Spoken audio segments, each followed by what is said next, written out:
That night, nobody saw who left the glove on the couch. People whispered about someone who helped families when hope was gone. But the boy's sister knew what it meant. It started in December 1995. Their mother had been gone 2 years.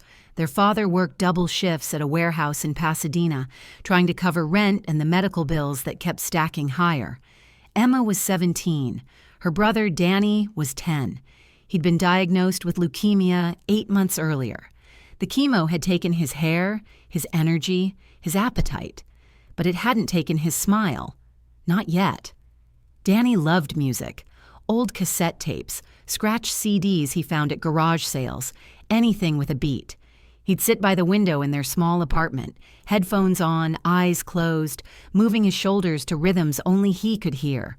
One name came up more than any other. He'd rewind the same songs until the tape warped.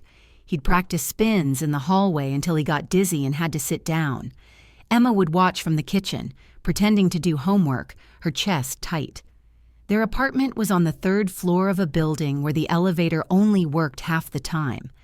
Danny would count the steps on good days, 32 from the lobby to their door. On bad days, their father carried him. Emma would walk behind them, holding Danny's backpack and whatever else he'd dropped. She never complained, neither did he. By November, the doctors stopped using the word remission. They started using phrases like, make him comfortable in treasured time. Danny didn't ask what that meant, but Emma saw it in his eyes. He knew. His hands shook when he tried to hold a glass. He slept 16 hours a day. His skin had taken on a grayish tone that made him look older than he was. One night, she sat on the edge of his bed. The apartment was quiet except for the hum of the radiator and the distant sound of traffic on the street below. Danny's face was pale, thinner than it should have been.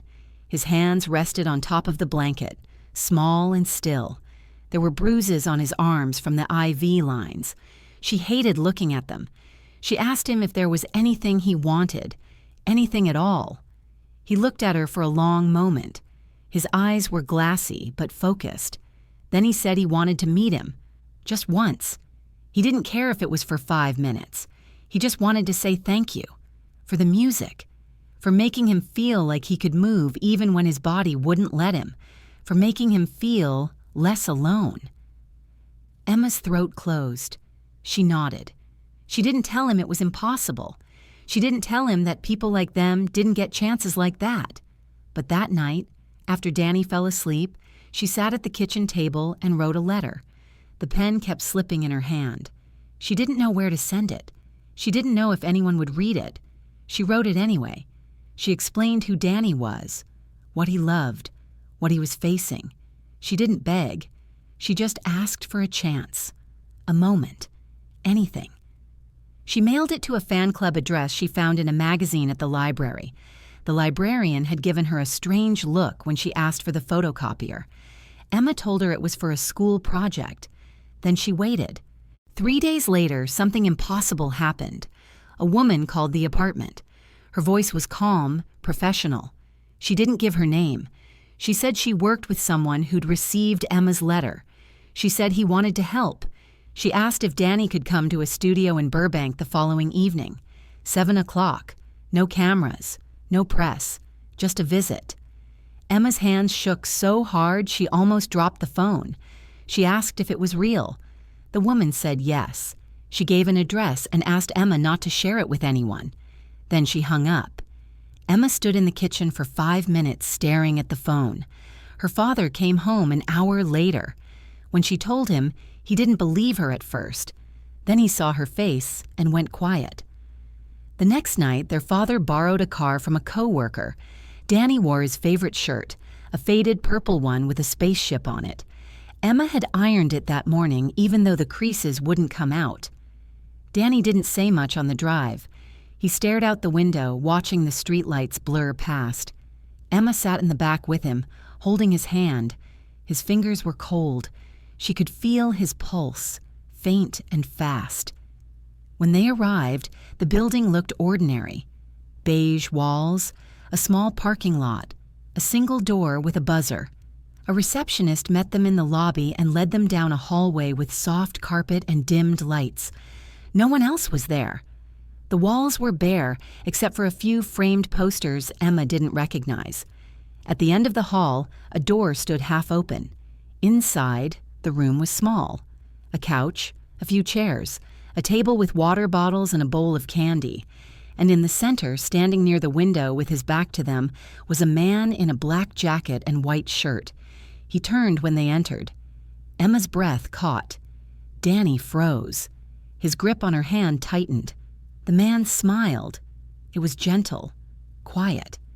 He walked over slowly, crouched down so he was at Danny's eye level, and said hello. His voice was softer than Emma had expected, almost shy. Danny didn't cry. He didn't jump or shout. He just stared, his mouth slightly open, like he was afraid that if he blinked, the moment would vanish. The man asked Danny's name, asked what he liked to listen to, asked if he wanted to sit down. Danny nodded and sat on the couch. The man sat beside him, close but not too close, like he understood that proximity mattered. That space could be a kindness. They talked about music, about dancing, about how sometimes the world felt too big and too small at the same time. The man told Danny about a song he was working on, about how some melodies came easy and others took years. Danny listened, his eyes wide, his hands resting in his lap. None of them spoke his name out loud, as if saying it might break the spell. Like and subscribe for more untold stories. Would you remember someone like this? Then the man stood and asked if Danny wanted to try something.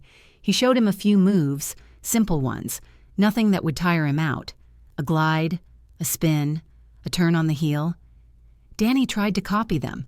His legs were weak, his balance unsteady, but he didn't stop. The man didn't rush him, didn't correct him, just moved alongside him, matching his pace, like they were the only two people in the world. At some point, the man asked if Danny had a favorite song. Danny said the title quietly, almost embarrassed. The man nodded, stood, and walked to a shelf in the corner. He pulled out a tape, an unreleased demo, he said, and handed it to Danny. He said it wasn't in stores yet, might never be, but he wanted Danny to have it. Danny held it like it was made of glass. His hands trembled. Then the man did something Emma would never forget. He took off one of his gloves, the white one from his left hand, and placed it on the armrest of the couch beside Danny. He didn't make a show of it, didn't explain. Just set it down carefully, like it was the most natural thing in the world. He said it was a promise, that even when things got hard, Danny wouldn't be alone, that the music would stay with him, that someone out there was thinking of him, always. Danny's eyes filled with tears. He didn't wipe them away. He just nodded. The visit lasted an hour, maybe less.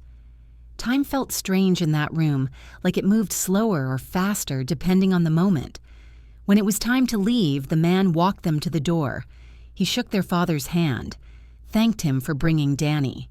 He hugged Emma briefly, and she felt how thin he was under the jacket, how carefully he moved, like his own body hurt in ways he didn't talk about.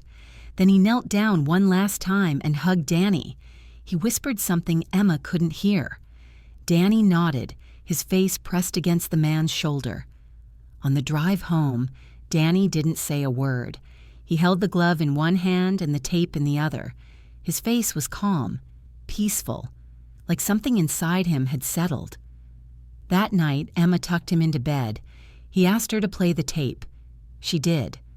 The song was slow and haunting, with a melody that seemed to wrap around the room like smoke. Danny closed his eyes and smiled. He said he wasn't scared anymore, that he'd remember this night forever, that it was enough. Emma kissed his forehead and turned off the light.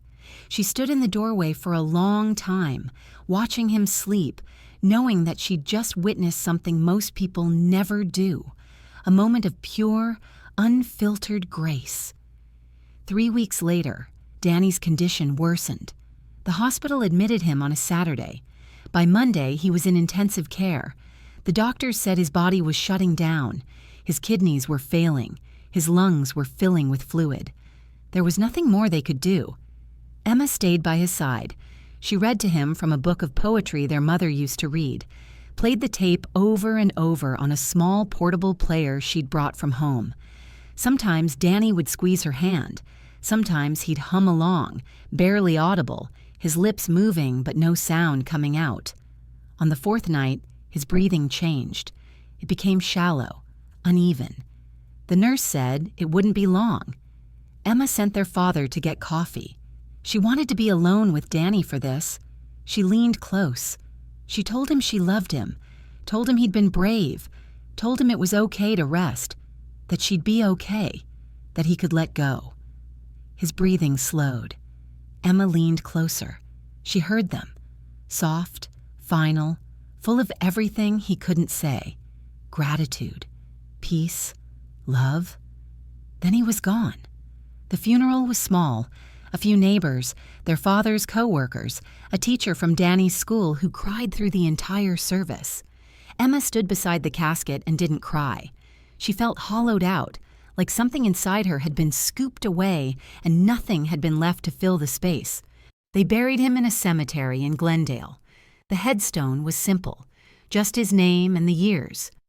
Emma visited on Sundays, always alone.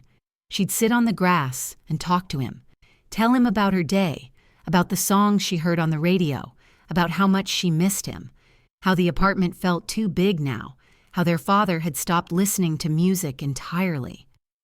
6 months after the funeral, she found them. It was early morning. The grass was wet with dew. Emma had brought fresh flowers, yellow ones, Danny's favorite color. But when she reached the grave, there were already flowers there, white roses, a dozen of them, arranged carefully in a glass vase, the kind that cost more than Emma made in a week at her part-time job. There was no card, no name, no note. Emma looked around. The cemetery was empty. No one else was there. No footprints in the damp grass except her own. Whoever had left them had come and gone without a trace. She knelt down and touched the petals. They were fresh, cold from the morning air. Someone had been there recently, maybe that morning, maybe the night before. Over the next few months, it happened again and again. Every few weeks, white roses appeared, always in the same vase, always with no card, always on days when Emma came alone, like whoever was leaving them knew her schedule, knew when she'd be there to see them. Emma asked the cemetery staff if they knew who was leaving them. They didn't. She checked with her father, with neighbors, with Danny's old teachers. No one claimed responsibility. One groundskeeper said he'd seen a black car pull up at dawn a few times, but he'd never gotten close enough to see who got out. But Emma knew. She didn't have proof. No receipt, no signature, no confirmation. Just a feeling, a certainty that settled in her chest and wouldn't leave. She remembered the glove, the way it had been placed on the armrest, deliberate and careful, the way the man had whispered to Danny before they left, the promise he'd made, that Danny wouldn't be alone, that someone would remember. Years later, Emma would tell people the story. Some believed her, some didn't. It didn't matter. She knew what she'd seen, what Danny had felt, what had been given to them in that small room in Burbank. The white roses kept coming, for 2 years, then 3, then they stopped. Emma never found out why. Maybe the silent benefactor had moved on. Maybe he'd moved on to help other families. Maybe remembering had become too painful. Maybe the promise had been fulfilled, and 3 years was enough. But she didn't need to know. The promise had been kept. For 3 years, someone had remembered a 10-year-old boy who loved music and died too soon. Someone had honored him, had visited his grave when no one was watching, had left proof that he mattered, and that was enough. Some gifts are never signed. Should they be?